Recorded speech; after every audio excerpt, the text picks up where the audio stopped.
Président. Thank you very much, Chair. My question is addressed to each of Mr. Mitten and Mr. Kotak. How would we catch, if you will, those drivers who are under Driver Inc.? We don't want to catch the little guy, the single guy who's incorporated perhaps, he has no truck or he does have a truck. We want to catch the bigger players, those who provide a lot of employment. They're big employers. How can we identify those from the little guy? Sir, you can identify them quite easily. Quite frankly, I identified over 80 transportation companies that I felt were Driver Inc. I forwarded that list to a large transportation company in Ontario. They added names. They didn't strike any off. I also forwarded that same list to a large company in Quebec. They added names and then didn't shake anybody off. So it's not hard for us in the industry to identify which ones are Driver Inc. Quite frankly, if you deal with the 100 trucking companies that are Driver Inc. and are major, you will solve most of the problems that have to do with the CRA and collect the money. So that's what needs to happen. And this gentleman's got another way of doing that. He can flesh it out even better. OK, ben peut-être M. Kotak, si vous voulez compléter. All right, Mr. Kotak, go to it. Well, thank you for that. So just building on it, again, and I'll take off my lawyer hat, I wear my technologist hat, and I do believe that there are ways of leveraging technology for pattern recognition. Now, I don't know how interconnected the systems are behind the scenes. So when you're spinning up a corporation, the type of classification that you're doing there, when payroll taxes get submitted by organizations as well, when you take all that data, what you're looking for is a needle in a stack full of needles, or a particular needle, and it gets it can be cumbersome. But I do believe that there are ways of doing pattern recognition using combining those different data sets. Again, privacy aside, that's going to definitely be an impediment. In some of these cases, there may be legislation that needs to be passed to allow for this to occur. There's also the issue around jurisdiction, where you have federal and provincial kind of having to work hand in hand, as my friend had mentioned during her opening statement. So there is that component for it. But the pattern recognition, the technology does exist. If those systems are interconnected, behind the scenes, what it does, it will identify these organizations that are abusing the system and subject them to audit by the necessary enforcement agency. Merci. Je soulève la question parce que... Thank you. I raise the question because when we can identify the smaller players, we identify they get charged with something or other, but they'll be replaced very quickly. Either they'll go broke or they'll get into trouble with the authorities, breaking some kind of rule. But if the government really had the will to go at it, they would maybe topple the big guys at the head of the list. So, Mr. Kotak, I believe you worked in collaboration with the police and that you have knowledge. There's some implication or suspicion that there is organized crime involved in there as to the incorporated drivers.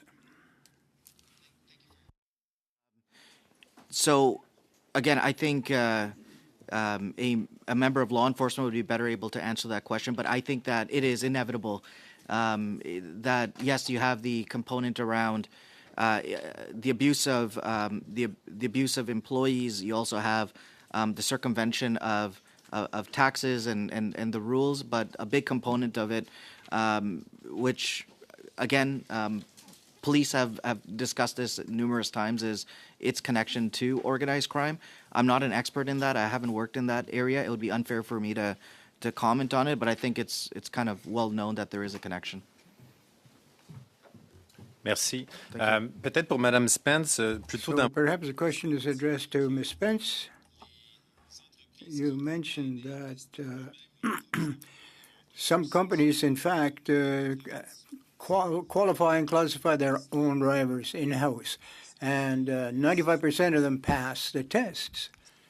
Now, and I think it's only 68% when it's MTO that does a task.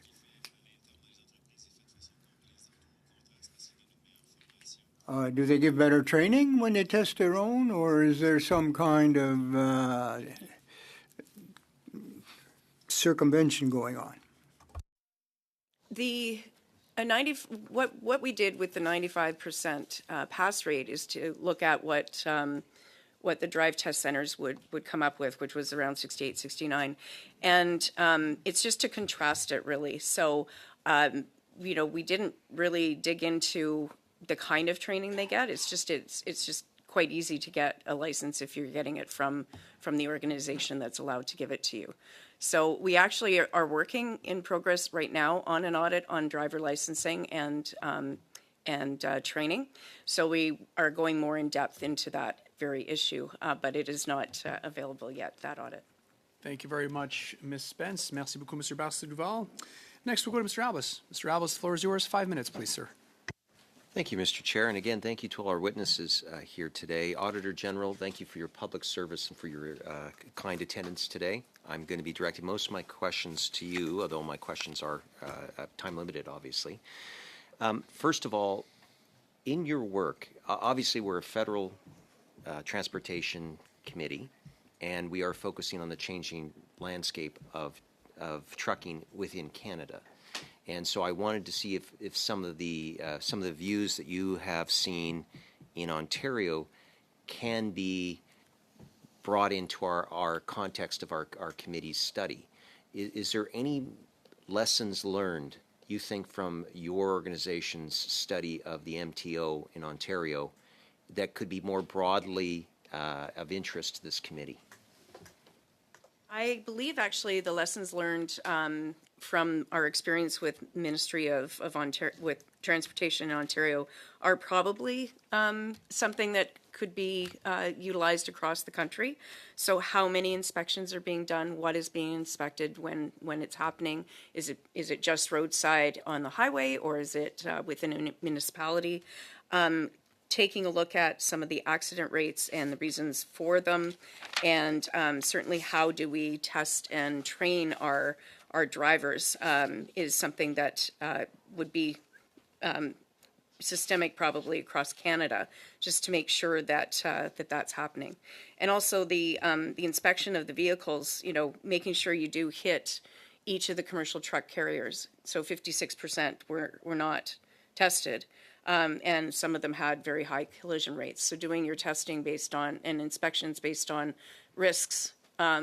So, seeing where those bad apples are and going in and inspecting them and ensuring that they're doing the things they're supposed to do is really important. And then again, driving the Class A license versus the different classes, that's going to be different in every province, but do they have distinctions, and is the training appropriate for the type of vehicle that is being driven, and is that coming up with more at-fault accidents than not in a certain license class? So the data is there. You can analyze it. My friend here will tell you that you could take a look at the data and analyze it to see how many collisions are there, what are the fatalities, what are the reasons for these fatalities, and then work your way backwards to what are you looking for in those inspections. So I think any province will have that jurisdiction to test, train, and inspect drivers. And the vehicles, and to make sure that they have a good detailed inspection list and they're doing enough of them. Because that was our initial finding, is if they had actually continued at the level they were at 2014, they would have taken 10,000 vehicles off the road that were unsafe. And, so that's the proactive way to ensure that these fatalities and at-fault collisions and injuries do not occur. So I think it's really interesting you focused on proactivity, because it does seem to me, and again, I don't expect you to draw on the federal because obviously your work is focused on Ontario, but it does seem to me that ESDC and CRA and there's some major problems, particularly with the moratorium. But it does seem to be those are lagging indicators, so they're complaint-based or they are flagged after the fact. And it does seem that having more proactive inspection ahead of time in other ways would probably be helpful. What would you think? Does any of your evidence point to that? Yes, the evidence, because the roadside inspections are random, we were able to take that information and extrapolate and say, if you kept doing as many as you had done, we'd have 10,000 less vehicles on the road that were unsafe. Getting back to what you said, there is very proactive ways of doing that, and also taking a look at how truck drivers are trained. What are the tests for each of the different classes, and what are the requirements that they go through to ensure that they are safe drivers that we're giving licenses to. Thank you very much. Mr. Kodak, really briefly, it's been suggested to this committee that temporary foreign worker, those foreign nationals on permits, should not be allowed to get incorporated status. What is your thoughts on that? I really don't have any thoughts on there. As of now, just about the simplicity of incorporation is kind of something that I've been focused on. But I don't have any comments on that one in particular. Please refer your thoughts to the committee. I know it's a quick question. Thank you, Mr. Chair. Thank you very much, Mr. Albus. Next, we have Mr. Gahir. Mr. Gahir, the floor is yours. You have 5 minutes, sir. Great. Thank you, Chair. Thank you to all the witnesses for appearing before committee. Ms. Spence, my questions are largely for you. It is the MTO in Ontario that is in charge of licensing, right? Yes. Yeah. And then you just mentioned recently to another set of questions that you are undergoing a study of licensing right now? Yes, we are. It's a report in progress, and it will also include the Ministry of Colleges in Ontario. They're called MCures, and it's quite a long name, so I'll just say colleges. Sure. And then can you talk at all then about that? Because this is one of the areas where I get a lot of reports of problems with licensing in terms of, is the training module fully being followed?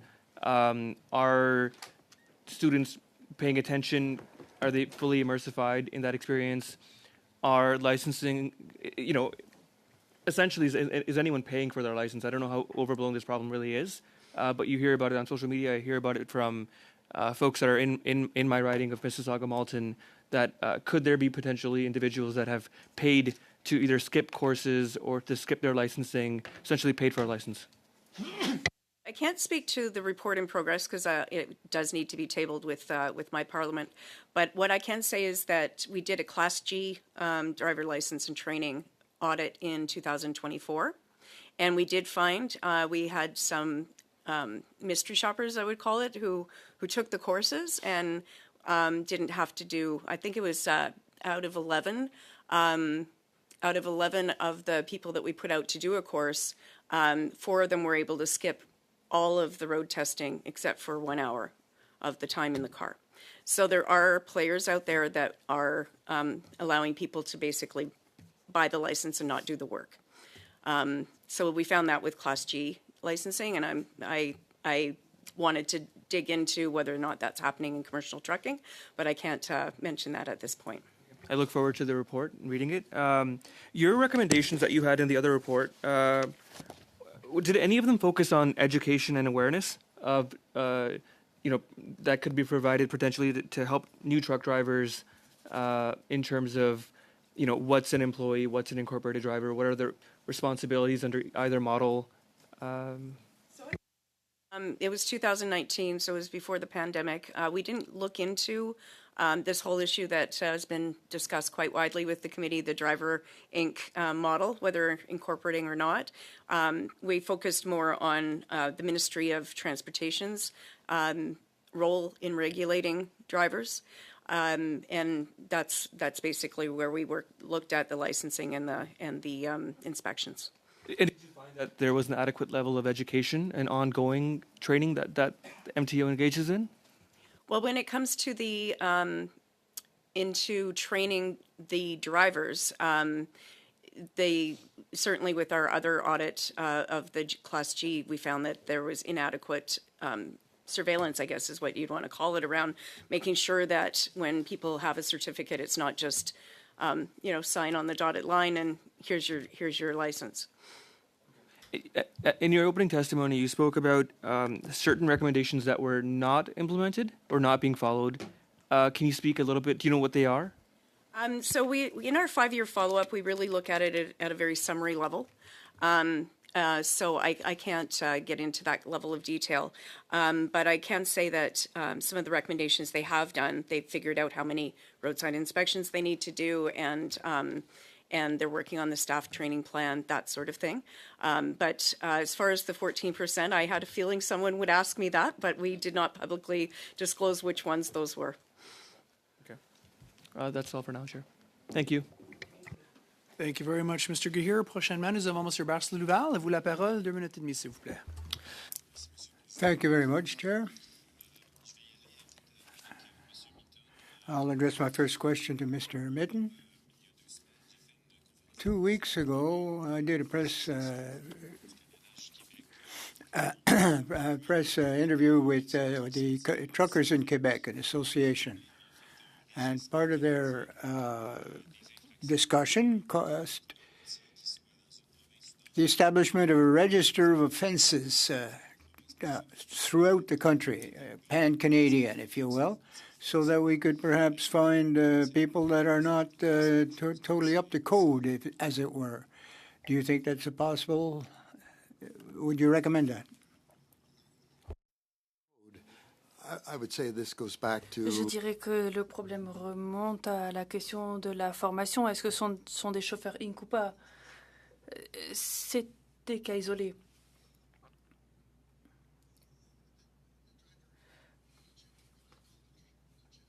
Les chauffeurs légitimes et non légitimes, à mes yeux,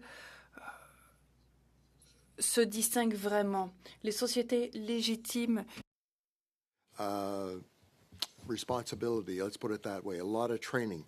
There's a lot of ownership, let's put it that way. When you talk to those drivers and those companies and their drivers, there's ownership and responsibility for doing a good job.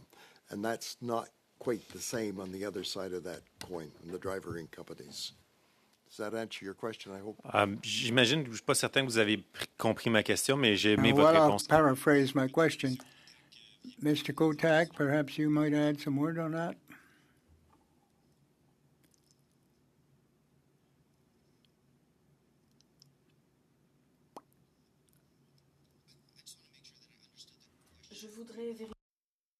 Around the control mechanisms. Je vais répéter.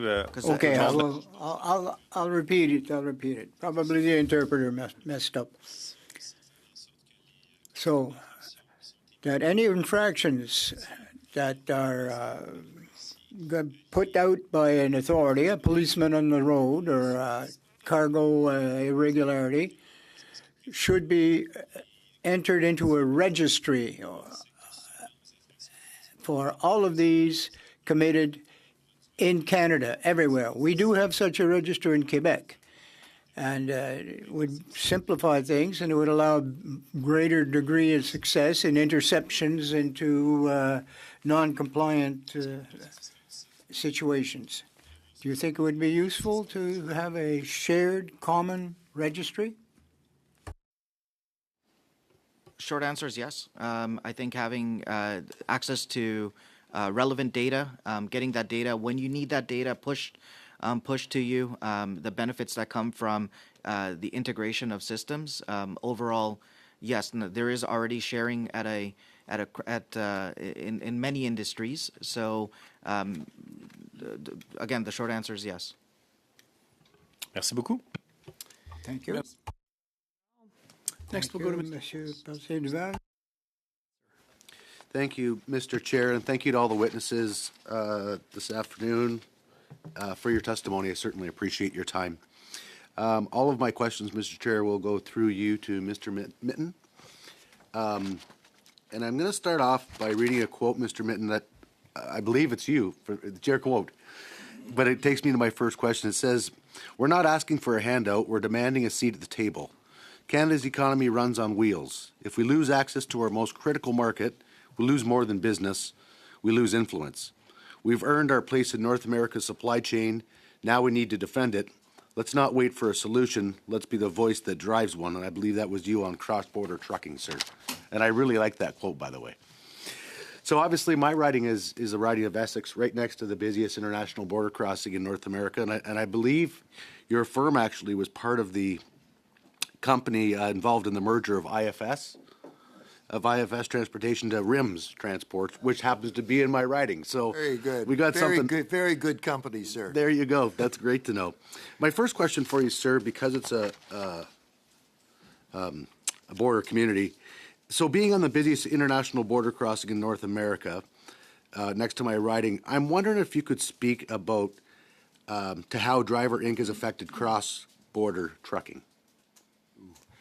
Well, I think it's generalities, but cross-border trucking, you need good drivers in the U.S. It doesn't take very much to cause an accident. I was thinking about today, if you drive 500 miles, there's going to be at least 2 or 3 occurrences where you need skilled people driving that truck. And you've got 80,000 pounds to worry about. So if you're in the U.S., you better have somebody who knows where they're going. They've been trained. They've been coached by a team driver. And so they know what they're doing. And I don't think that is happening on the other side of what I call the other side of the society, if you like. Okay. So if you're a Canadian driver in the U.S., you really don't want to have an accident. You get on to nuclear verdicts, you get into all kinds of things. But as some of the people here suggested the other day, all of a sudden the company names get changed. So it's another challenge for everybody. Thank you, Mr. And it's a reputation for Canada. Absolutely. Thank you, sir. Back through you, Mr. Chair, back to Mr. Minton. So I got a couple of my constituents. One wrote to me that over 20 years ago, he's been in the business over 20 years, and he had to get out of the business because of lack of training with new drivers over the past decade. He said, "I'm scared to be on the road any longer." Another constituent, a fleet manager, wrote to me, said, "I'm a second-generation business owner. I'm not only concerned for my family's future, but all the families within Windsor, Essex, that we and other law-abiding carriers in our community employ. These are professional truck drivers who are scared to be on the road and are scared for their family's safety." I'm wondering if you could speak to how the Driver Inc. model puts compliant truck driving businesses at a severe disadvantage, and in turn have put Canadians at risk on the roads, including my constituents, who are professional truck drivers that are scared to be on the road. Specifically, what are the numbers and how are compliant truck driving businesses at a disadvantage? Well, compliant truck drivers are at a disadvantage because of costs. They pay their wages, they pay benefits, and they remit income taxes to government. So the difference between a Driver Inc. company and what I call a legitimate company is about $45,000, and I think you'll find that in my report. I've outlined that and how I arrived at the numbers. That's a big number. It's a huge number. In the meantime, the legitimate guys spend more time training because they're responsible. And versus the other people who bring a driver in, they put them in a truck, they get through a minimum amount of training, as we've heard in HR people the other day. And if you have a minimal amount of training in a big rig, you're dangerous. You can't help but be dangerous. And it takes a lot of emphasis to drive a big rig. I came from a farm, and I appreciate what's happened. And what I did back then was another story. But you understand the differences between people who are trained and the people who are untrained, and then they're out on the road and they have to respond. And there's a big difference. Thank you so much, Mr. Minton. Thank you very much, Mr. Lewis. Auditor General Spence, Mr. Kotek, Mr. Minton, I want to thank you on behalf of all members of the committee, firstly for your patience, as we did go a little bit over the audiovisual issues, but also for your testimony to this very important study. I wish you safe travels home. Colleagues, before I adjourn, as discussed previously, we do have a budget before us for this study. Do I have unanimous consent to adopt the budget that has been circulated to members? So adopted. Thank you very much, colleagues. Have a wonderful evening. Go Blue Jays. This meeting is adjourned.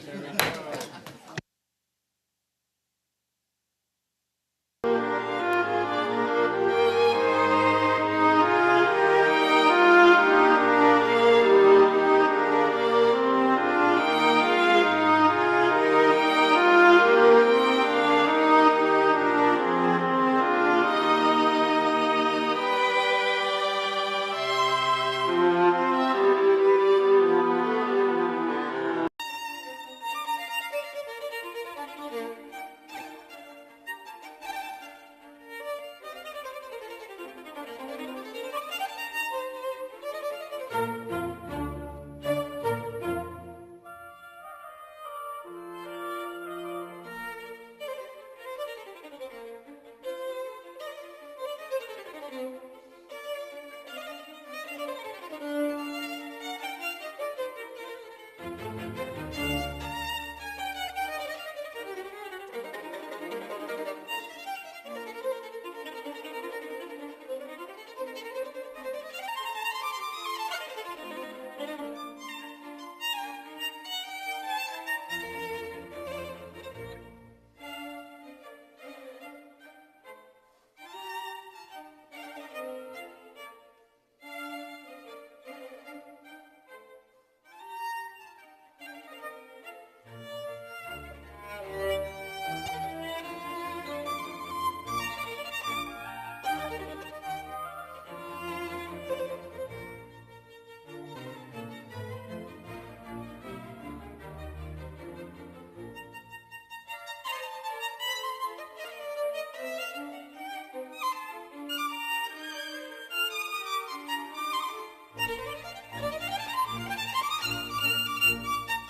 you.